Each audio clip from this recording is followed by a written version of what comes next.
Hi, hello everyone. Welcome back to my channel. We are back with a glossary of legal terms. The first phrase today is jus cogens. Jus cogens refers to peremptory norms of international law that are considered fundamental, non-derogable rules from which no deviation is permitted. Examples include prohibitions against genocide, torture, slavery, and aggression. These norms bind all states and prevail over conflicting treatises or custom. They represent universal legal values that cannot be overridden by mutual agreement or domestic legislation. Recognition of jus cogens protects the core moral and legal fabric of the international legal system.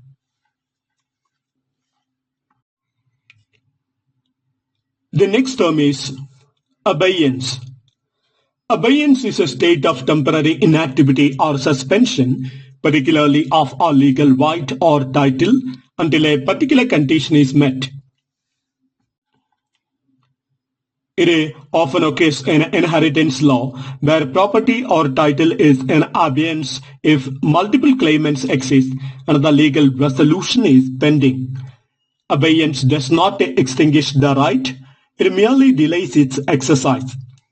Courts or authorities may hold a matter in abeyance to allow resolution of uncertainties or claims. This term is also used in administrative law when decisions or actions are postponed until further information is available.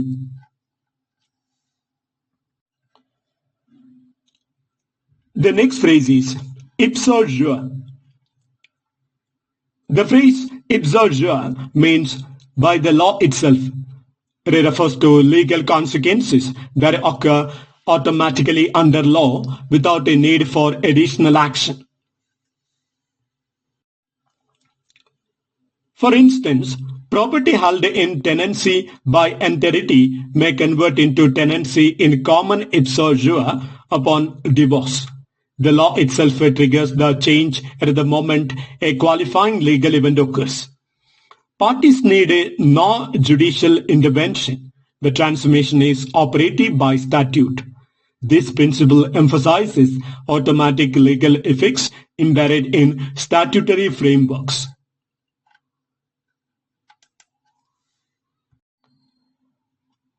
The next phrase is judgment debtor. A judgment debtor is a person against whom a court has issued an order to pay a sum of money. If the debtor fails to satisfy payment within the specified time, enforcement measures such as garnishment, seizure, or charging orders may follow. The debtor remains liable unless they successfully appeal or obtain relief. Enforcement tribunals or courts determine remedies available to the judgment creditor. The status compels compliance with the judicial orders to uphold the parties' rights. The next phrase is analogia luris. Analogia luris is a method of interpretation where courts fill gaps in legislation by deriving general principles from the legal system as a whole. Unlike the other, that is analogia legis, which applies analogous statutory provisions, analogia juris binds new legal solutions from broader doctrinal values. This method allows legal systems to adapt to unforeseen circumstances while remaining anchored in systemic coherence. It is frequently used in civil law jurisdictions to evolve concepts such as unjust enrichment. The approach demonstrates dynamic yet a foundational continuity in legal reasoning. The next term is judge. A judge is a legally empowered official who presides over court proceedings and it delivers decisions according to law. Judges apply rules of evidence, listen to arguments, weigh facts and render judgments. They ensure procedural fairness, interpret statutes, and may set a binding legal precedent. Judicial office requires impartiality, integrity, and a knowledge of substantive and procedural law. Judges may serve at different levels of judiciary, from trial courts to Supreme or High Courts.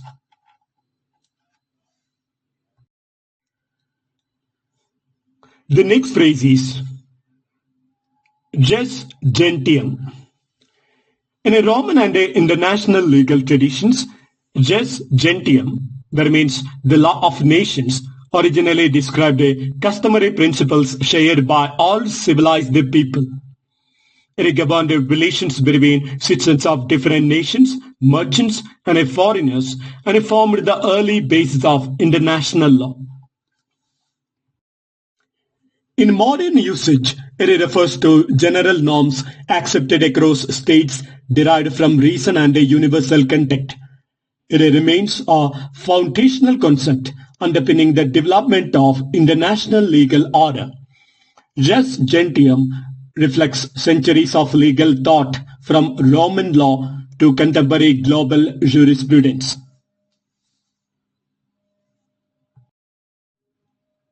The next term is judgment. A judgment is the final ruling issued by a court that resolves the substantive rights and the liabilities of the parties. It may result from a bench ruling, jury verdict, or summary disposition. A judgment can include monetary awards, injunctions, declarations, or sentencing. It becomes enforceable as a legal obligation once entered, subject to appeal if permitted. Clear written judgments help ensure certainty, accountability, and enforceability of judicial outcomes.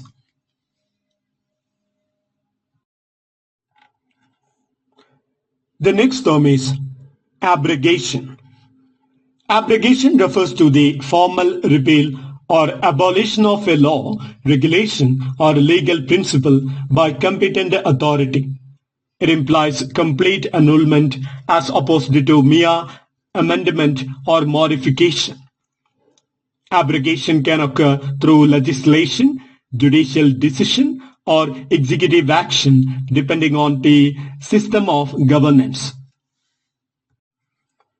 This concept ensures that outdated, redundant, or unconstitutional laws are formally removed.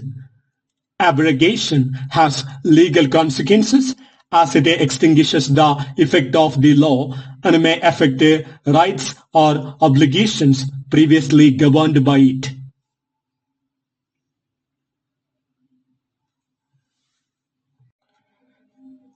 The next term is jeopardy.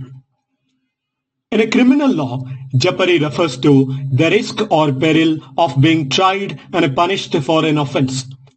Once a person is placed in jeopardy, such as when a jury is sworn or the first witness is called, they cannot be retried for the same offense. There is double jeopardy protection. This constitutional safeguard prevents multiple prosecutions for the same act. Jeopardy attaches early in the trial and bars retrial upon acquittal, dismissal in certain cases. It balances state power with the individual rights, ensuring finality and fairness. The next term is judiciary. The judiciary is the branch of government responsible for interpreting laws, adjudicating disputes, and administering justice. It comprises various courts, from lower trial courts to appellate, high courts, and supreme courts. The judiciary plays a crucial role in upholding the constitution, rights, and a rule of law. It operates independently of the executive and legislature to maintain checks and balances. Judicial decisions shape legal precedent and guide future governance and legal application.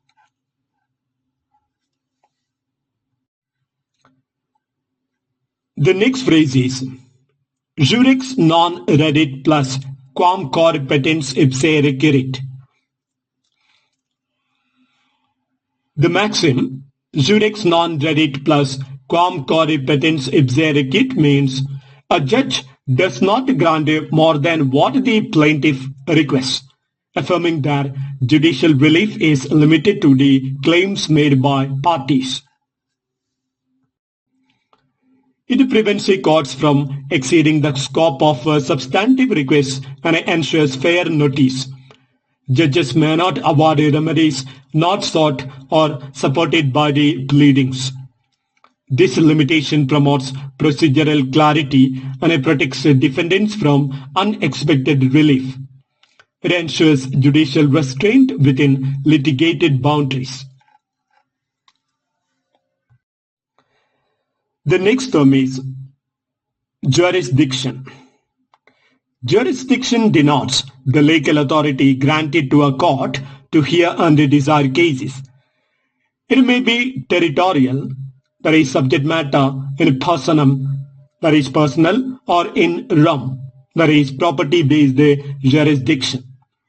Without a valid jurisdiction, any decisions rendered is void and is subject to challenge.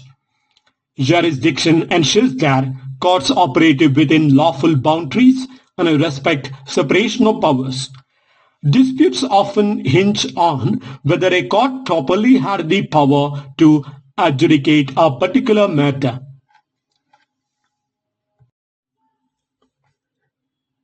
The next term is abscond. To abscond means to leave a place secretly, often to avoid arrest, prosecution, or legal obligation. It is commonly used in criminal and civil law contexts where a defendant or debtor flees to evade justice. Absconding can trigger additional legal consequences, including warrants, attachment of property, or penalties. The act of absconding demonstrates willful avoidance of legal responsibility, which can impact court judgments. Authorities may consider absconding as an aggravating factor when assessing liability or sentencing.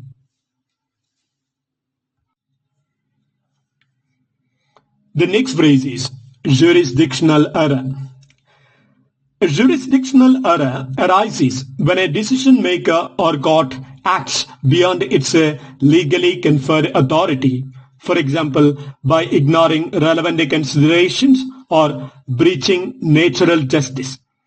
This concept is central to administrative law, especially in judicial review contexts. If jurisdictional error is established, courts may quash the decision as invalid. It encompasses acts like misreading statutory power or failing to observe fair hearing rules. This doctrine preserves legal integrity and it prevents misuse of decision-making authority.